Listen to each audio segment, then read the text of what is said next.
আপনি কি জানেন কুম্ভ মেলার শুরু কে করেছিলেন? সমুদ্র মন্থনের সময় যখন 14টি রত্ন বেরিয়েছিল, তখন সর্বশেষে অমৃত বেরিয়ে এসেছিল এবং সেই অমৃত নিয়ে দেবতা ও অসুরদের মধ্যে 12 দিন ধরে যুদ্ধ চলেছিল, যা মানুষের জন্য 12 বছরের সমান।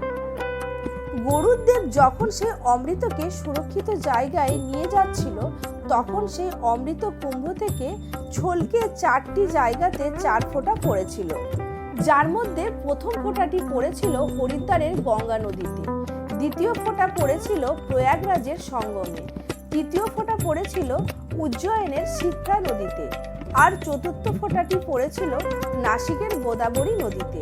এই জন্য প্রতি 3 বছর অন্তর এই 4 জায়গায় এক এক করে কুম্ভ মেলার আয়োজন হয়।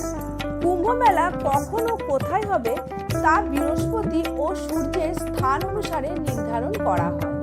সর্বপ্রথম যিনি কুম্ভ মেলা শুরু করেছিলেন, যিনি গ্রহের পরিস্থিতি বা স্থান অনুসারে কুম্ভ মেলার স্থান ও সময় নির্ধারণ করেছিলেন, উনি হলেন জগৎগুরু আদি শঙ্করাচার্য।